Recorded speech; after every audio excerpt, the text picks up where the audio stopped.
బాలరాముడు. అప్పట్లో ఊళ్ళో జరిగే పండగలకు, వివాహ వేడుకలకు బాలరాముడు తప్పకుండా వెళ్లాల్సిందే. 7 ఏళ్ల వయసులోనే రామాయణ ఘట్టాలను రాగయుక్తంగా వినిపిస్తుంటే గ్రామస్తులు మురిసిపోయేవారు. ఇక ఎన్టీఆర్ చదువంతా విజయవాడ, గుంటూరులో సాగింది. విజయవాడ ఎస్ఆర్ఆర్ కాలేజీలో ఇంటర్మీడియట్ చదువుతున్నప్పుడు తెలుగు లెక్చరర్ విశ్వనాథ సత్యనారాయణ గారి ప్రేరణతో తొలిసారిగా ముఖానికి రంగు వేసుకున్నారు. అది కూడా స్త్రీవేషం. రాచమల్లు దౌత్యం నాటికలో నాగమ్మ పాత్ర పోషించి ఫస్ట్ ప్రైజ్ అందుకున్నారు ఎన్టీఆర్. దాంతో సహజంగా ఆయన దృష్టి రంగస్థలం మీదకు మళ్లింది. అనితర సాధ్యమైన రీతిలో నటించడానికి, అద్భుతమైన పాత్రలు పోషించడానికి తొలి అడుగు అక్కడే పడింది. కుటుంబానికి చేదోడు వాదోడుగా ఉండడం కోసం సైకిల్పై విజయవాడ వీధుల్లో ఇంటింటికి తిరిగి పాలు పంపిణీ చేసిన యువకుడు సూపర్ స్టార్ గా ఎదగడం చారిత్రాత్మక సంఘటన. 1942 మే 2వ తేదీన బసవతారకం గారితో ఆయన వివాహం జరిగింది. ఎంతో అణుకువ కలిగిన మహా ఇల్లాలామె. భర్తను ఆవిడ దేవుడిలా భావించేవారు. అంతటి ఇల్లాలు క్యాన్సర్ వ్యాధితో మరణిస్తే అంతటి కష్టం మరెవ్వరికీ రాకూడదు అని అనుకున్నారు అన్నగారు. అందుకే క్యాన్సర్ రోగుల కోసం భార్య పేరుతో ఓ వైద్యాలయం నిర్మించారు. నందమూరి నటసింహం బాలకృష్ణ సారథ్యంలో ఈ వైద్యాలయం సేవలందిస్తోంది. 1945లో గుంటూరులోని ఆంధ్ర క్రిస్టియన్ కాలేజీలో చేరారు ఎన్టీఆర్. బిఏలో ఎకనామిక్స్ ఆయనకిష్టమైన సబ్జెక్ట్. కాలేజీలో ఎకనామిక్స్ అసోసియేషన్ కి ఎన్టీఆర్ సెక్రటరీగా పనిచేసిన సంగతి తెలిసిన వాళ్లు ఆ విషయాన్ని ముచ్చటించుకుంటూ ఉంటారు. ఆ రోజుల్లోనే మిత్రులతో కలిసి నేషనల్ ఆర్ట్ థియేటర్స్ పేరుతో అమెచ్యూర్ డ్రామా గ్రూప్ స్థాపించారు ఎన్టీఆర్. చిత్ర పరిశ్రమలో తను హీరోగా ఎదిగిన తరువాత ఇదే పేరుతో చిత్ర నిర్మాణ సంస్థను నెలకొల్పి అద్భుతమైన చిత్రాలను తెలుగు జాతికి అందించారు. డిగ్రీ చదువుతున్న రోజుల్లోనే ఎన్టీఆర్ కి సినిమాల్లో ఆఫర్ వచ్చింది. తొలి సినిమా అవకాశం, అందులోనూ హీరో వేషం. మరొకరైతే ఎగిరి గంతేసేవారేమో. కానీ ఎన్టీఆర్ చదువు పూర్తయితే కాని సినిమాల జోలికి రాను అని ఖచ్చితంగా చెప్పేశారు. డిగ్రీ పూర్తయిన తరువాత మిలిటరీలో కింగ్స్ కమిషన్డ్ ఆఫీసర్ పోస్ట్ కోసం ఇంటర్వ్యూకి డెహ్రాడూన్కి వెళ్లడానికి ఎన్టీఆర్ సిద్ధమైన తండ్రి వద్దు అనడంతో ఆగిపోయారు. ఆ సమయంలోనే మన దేశం చిత్రంలో చిన్నదే అయినా కీలక పాత్ర ఉందని మద్రాసు రమ్మని దర్శక నిర్మాత ఎల్వి ప్రసాద్ కబురు చేశారు. చిన్న పాత్ర అనేసరికి ఎన్టీఆర్ వెళ్లకుండా ఉండిపోయారు. అంతలో మద్రాస్ సర్వీస్ కమిషన్ పరీక్షల్లో నెగ్గి సబ్ రిజిస్ట్రార్ ఉద్యోగానికి ఎంపికయ్యారు. నెలకు 190 రూపాయల జీతానికి గుంటూరులో ఉద్యోగంలో చేరారు ఎన్టీఆర్. మన దేశం చిత్రంతో పాటు పల్లెటూరి పిల్ల చిత్రంలో హీరోగా అవకాశం రావడంతో ఉద్యోగానికి రాజీనామా చేసి మద్రాసు పయనమయ్యారు ఎన్టీఆర్. 1949లో విడుదలైన మన దేశం చిత్రంలోనే తొలిసారిగా ఆయన తెరపై కనిపించారు. పల్లెటూరి పిల్ల చిత్రంలో గారు మొట్టమొదటిసారిగా పరిచయం చేశారు శ్రీ ఎన్టీ రామారావు గారిని. రేపు అంటే మే 21 లెక్క చూసుకుంటే అన్నగారి స్క్రీన్ టెస్ట్ జరిగి మే 21, 1947లో మొట్టమొదటి screen test Shri L V Prasad గారు చేశారు. వారి అబ్బాయి శ్రీ రమేష్ ప్రసాద్ గారిని వేదికపైకి సాదరంగా ఆహ్వానిస్తున్నాం. ఇక అన్నగారు వైజయంతి మూవీస్కి పేరు పెడితే ఏకంగా అన్నగారి చిత్రాన్ని వైజయంతి మూవీస్ పతాకంపై పెట్టుకున్నటువంటి నిర్మాత శ్రీ అశ్విని దత్ గారిని వేదికపైకి రావాల్సిందిగా ఆహ్వానిస్తున్నాం. కృష్ణవేణి గారు ఇంకా వచ్చినట్టు లేరు. మన దేశం చిత్ర నిర్మాతగా మొట్టమొదటి అన్నగారిని తెరపై ఇంట్రొడ్యూస్ చేసిన మొట్టమొదటి నిర్మాత కృష్ణవేణి గారు అవుతారు. వారి అమ్మాయి అనురాధాదేవి గారిని కృష్ణవేణి గారు వచ్చినప్పుడు వేదికపైకి ఆహ్వానిస్తాను. ఇక శివకృష్ణ గారు వచ్చినట్టయితే వారిని వేదిక మీదకి నటులు శివకృష్ణ గారిని ఆహ్వానిస్తున్నాను.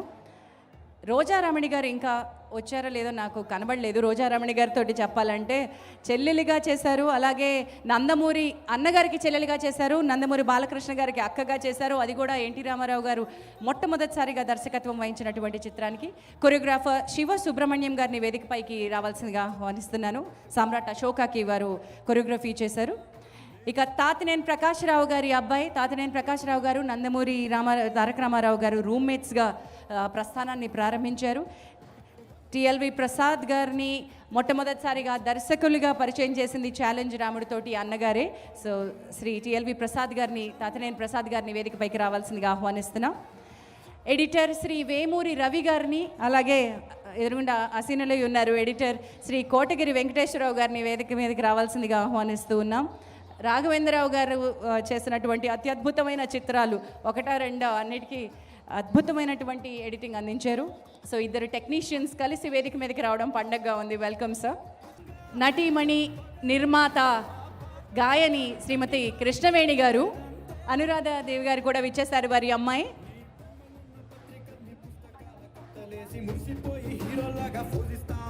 రోజారమణి గారు ఇచ్చేశారు, వారి గురించి ఇప్పుడే మనం చెప్పుకున్నాం. అన్నగారికి చెల్లిగా, నందమూరి బాలకృష్ణ గారికి అక్కగా అత్యద్భుతమైనటువంటి చిత్రాలు చేశారు.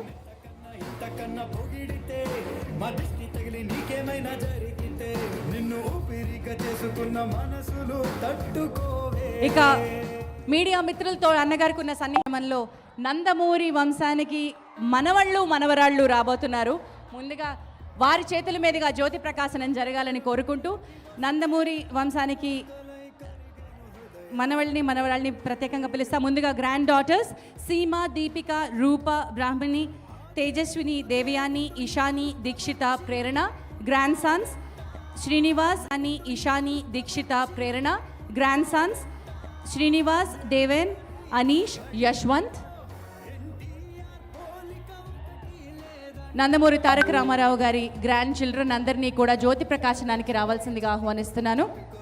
సీమ, దీపిక, రూప, బ్రాహ్మణి, తేజస్విని, దేవయాని, ఇషాని, దీక్షిత, ప్రేరణ.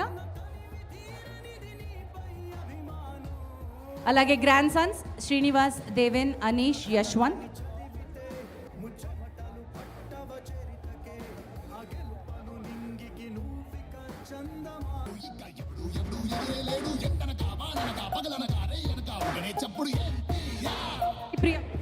Sai Priya Constructions Private Limited presents NTR Satya Jayanti Utsavam powered by Sri Chakra Milk Products, XLR Training Education, Associate Sponsor Bhashyam Developers, My Doctor Headache Roll-On. Event is managed by Shreyas Media India's #1 events and promotional company. ఇక కార్యక్రమాన్ని జ్యోతి ప్రకాశనం చేశాం. ఎన్టీఆర్ గారి విగ్రహానికి పుష్పమాలలతోటి కార్యక్రమాన్ని ప్రారంభించుకున్నాం. అతిథులకి సన్మాన కార్యక్రమాన్ని మొదలుపెట్టే ముందుగా ఇంత అత్యద్భుతమైనటువంటి వేడుక, అటు అన్ని రంగాల సినిమా అండ్ రాజకీయ రంగాల నుంచి విచ్చేసిన అతిథులందరూ ఇందులో పాల్పంచుకుంటూ ఉన్నారు. సో మిమ్మల్ని ఇంటరప్ట్ చేస్తాను మేడం, ఒకే ఒక సెకండ్. అక్కినేని నాగేశ్వరరావు గారి వారసులు శ్రీ నాగ చైతన్య గారు అండ్ సుమంత్ గారు విచ్చేశారు. వారిని వేదికపైకి రావాల్సిందిగా కోరుతున్నాను. Sorry for the interruption ma'am.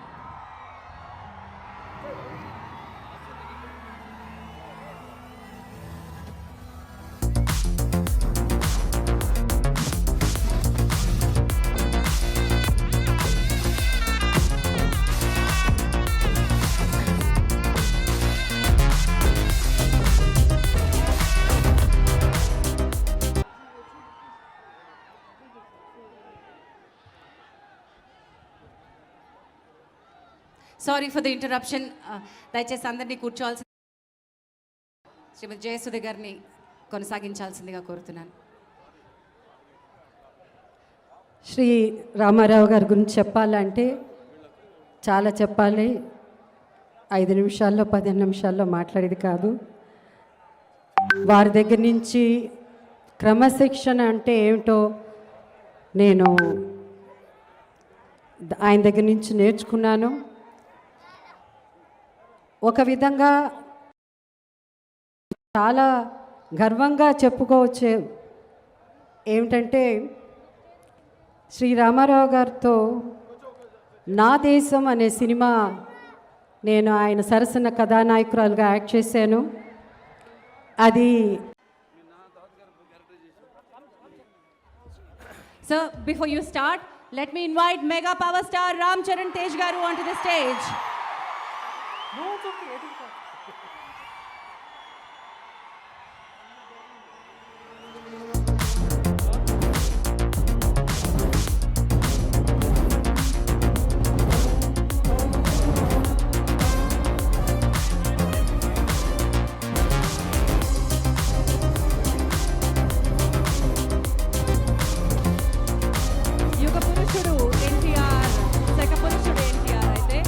Man of masses,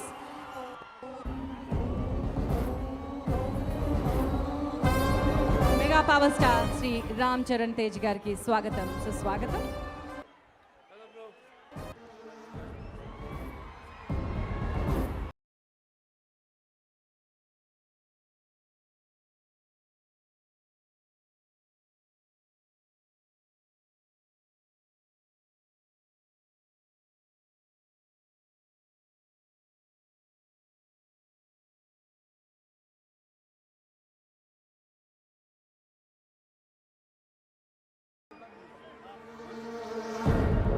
sir welcome once again. దయచేసి అందరినీ మరొకసారి కూర్చోవాల్సిందిగా కోరుతున్నాను. సుమంత్ గారు, I would request you to please continue.